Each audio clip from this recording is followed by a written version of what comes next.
Form मिलेगा आपको, form मिलेगा आपको और फॉर्म को फिल करना है आपको पूरा, ठीक है। अब बात समझना, सबसे ऊपर लिखा हुआ है कांस्टेबल भर्ती 2025।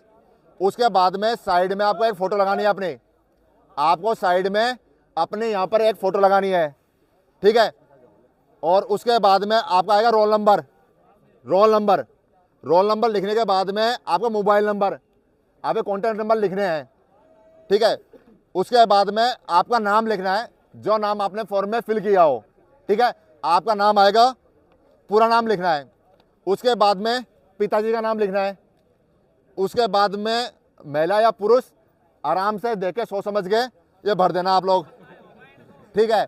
उसके बाद जन्म तिथि, जन्म तिथि, ठीक है, डेट ऑफ बर्थ आएगी आपकी। उसके बाद में आवेदित वर्ग कि आप कौन सी कैटेगरी में आते हो, ओबीसी, जनरल, एसटी, एससी, जिसमें भी आप आते हो उसमें कैटेगरी को आपको फिल करना है। उसके बाद में लिखित परीक्षा का परिणाम का वर्ग, कौन से वर्ग में हो लिखित रिटर्न के अंदर आप लोग, ठीक है। फिर आएगा आपका वैवाहिक स्थिति। अब वैवाहिक हो, अविवाहित हो, विधवा हो या परित्यक्ता हो, एक बात आप ध्यान रखना, आपका जो चीज़ में आप हो ना वो एक्चुअली भरना आप लोग, ठीक है, नहीं तो बाद में डॉक्यूमेंट्स में दिक्कत ना आए। इसके बाद में आप देखेंगे डॉक्यूमेंट क्या क्या चाहिए आप लोगों को। इसमें एक चीज़ देखना, इसमें एक चीज़ इसमें लिखे हुआ है आपको फोटोकॉपी चाहिए होगी। हर डॉक्यूमेंट के आपके पास में सेट होने चाहिए, और मेरे हिसाब से 2 सेट रखना आप लोग, ठीक है। 3-3 मांग रहे इसमें, फिलहाल इसमें कुछ दिया हुआ नहीं है, तो 3 सेट रख लेना, तो कोई बात नहीं, 3 सेट आप आगे भी काम आ जाएंगे। तो 2 या 3 सेट आपके पास होना चाहिए। कितने? 2 या 3 सेट। वैसे 2 ही सेट मांग रहे हैं, मैंने आरपी में देखा तो 2 सेट मांग रहे थे, लेकिन 2 या 3 सेट रखना आप लोग, है ना। पहली जो चीज़ है, पहली चीज डॉक्यूमेंट, पहला डॉक्यूमेंट क्या होगा आप लोगों का? पहला डॉक्यूमेंट होगा आपका शारीरिक मापतौल, जो आपका किसी भी गवर्नमेंट हॉस्पिटल से, चाहे डिस्पेंसरी हो चाहे हॉस्पिटल हो, एक सर्टिफिकेट चाहिए होगा कि आप फिट हो, और वो आप कहीं से भी बनवा सकते हो, ठीक है। दूसरा डॉक्यूमेंट आएगा शैक्षणिक योग्यता का प्रमाण पत्र, 10th और 12th की मार्कशीट, 10th और 12th की मार्कशीट।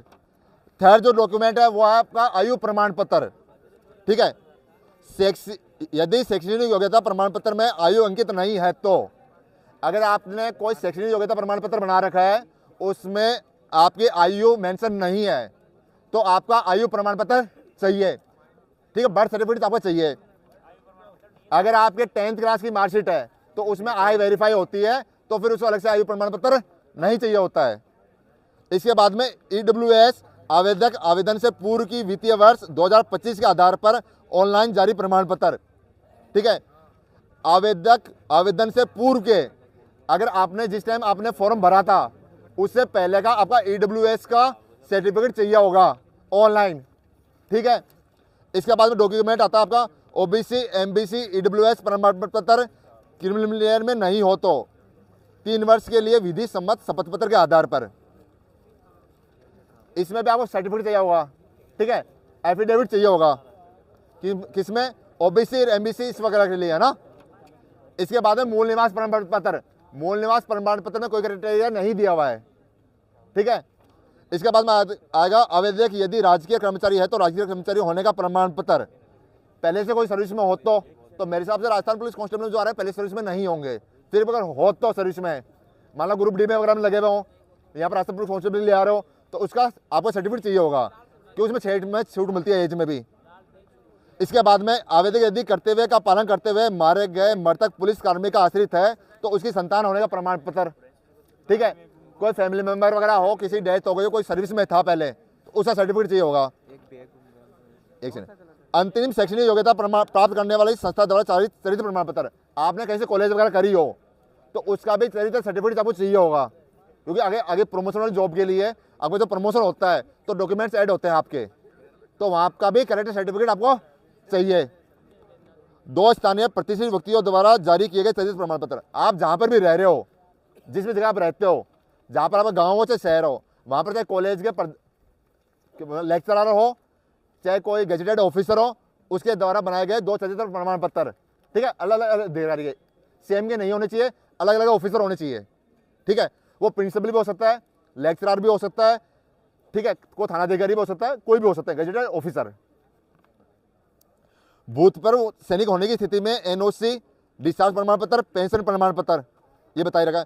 विधवा के मामले में पति की मृत्यु का सक्षम पदाधिकारी द्वारा जारी मृत्यु प्रमाण पत्र। इसके बाद में विवाह विच्छेद के मामले में विवाह विच्छेद का दस्तावेज, अगर आपका डाइवोर्स वगैरह हुआ है तो उसका डॉक्यूमेंट चाहिए। कांस्टेबल ड्राइवर है तो कांस्टेबल और ड्राइवर है तो लाइसेंस चाहिए होगा आपको, स्थायी ड्राइविंग लाइसेंस जो दिनांक 1/1/2026 को कम से कम 1 वर्ष पूर्व का जारी हो।